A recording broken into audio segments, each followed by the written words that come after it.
Bonjour chers élèves, bienvenue sur votre chaîne Maths Basic Maths.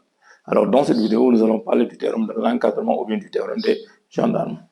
Nous allons faire un cas très pratique. On va calculer cette limite, la limite x envers plus l'infini de x cos x sur x au carré plus 1 en utilisant ce fameux théorème. Voilà, bonjour chers élèves, comme nous vous l'avons dit dans l'introduction, nous allons utiliser le théorème de l'encadrement ou bien le théorème des gendarmes pour calculer cette limite. Maintenant, que nous dit cette limite, que nous dit ce théorème nous dit que si on a une entité qui est comprise entre deux valeurs, si on constate que la limite qui est à gauche de cette valeur est égale à la limite qui est à droite de cette valeur, alors la limite de cette valeur tend par cette même valeur. Donc, on va encadrer cette quantité pour voir ce que ça donne. Qu'est-ce qu'on sait? On sait que cos x est comprise entre moins 1 et 1. Donc, on va partir de ça. On a moins 1 inférieur à cos x inférieur à 1. Donc, qu'est-ce qu'on a besoin? On a besoin de la place de cos x. X cos x sur x au carré plus 1. Donc, dans cette entité, on cherche d'abord l'encadrement de x cos x en faisant quoi? En multipliant cos x par x. Maintenant, ce qu'on fait au milieu, on le fait à gauche et on le fait à droite aussi. Donc, moins 1 fois x, on aura moins x strictement inférieur à x cos x strictement inférieur à x. Ainsi, on a l'encadrement de x cos x. Mais attention, on n'a pas encore terminé. Ce qu'on cherche, c'est l'encadrement de x cos x sur x au carré plus 1. Donc, qu'est-ce qui manque ici? C'est x au carré plus 1. On le divise, n'est-ce pas?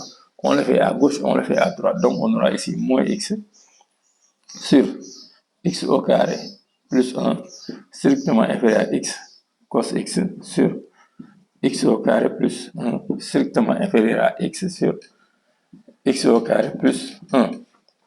Ensuite, on calcule la limite à gauche et on calcule aussi la limite à droite de cette quantité. Si la limite à gauche est égale à la limite à droite, donc cela veut dire que la limite de cette quantité tend vers cette même valeur-là.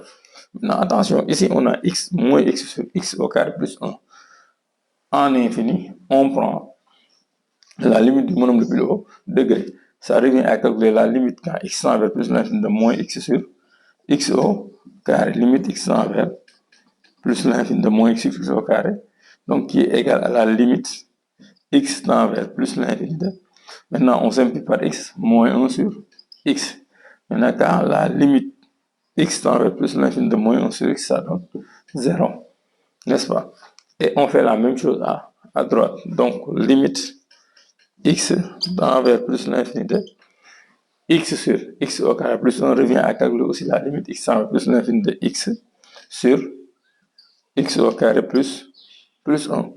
Donc, c'est la même chose. On prend le monome le plus haut degré, ce qui est égal à la limite x tend vers plus l'infini de 1 sur x. Cette limite aussi tend vers 0. On constate que la limite à gauche tend vers 0 et la limite à droite tend vers 0. Alors, on dira que d'après le théorème des gendarmes ou bien d'après le théorème de l'encadrement, cette limite-là aussi tend vers 0.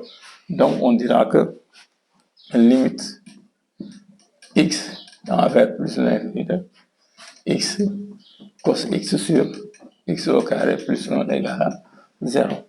Ainsi, nous venons de calculer cette limite en utilisant le théorème de l'encadrement ou bien le théorème des gendarmes.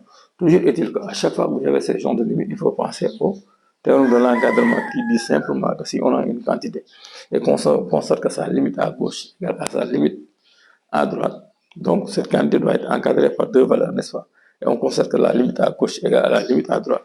On dira que d'après le théorème de l'encadrement ou bien d'après le théorème des gendarmes, cette limite aussi tend vers cette même valeur-là.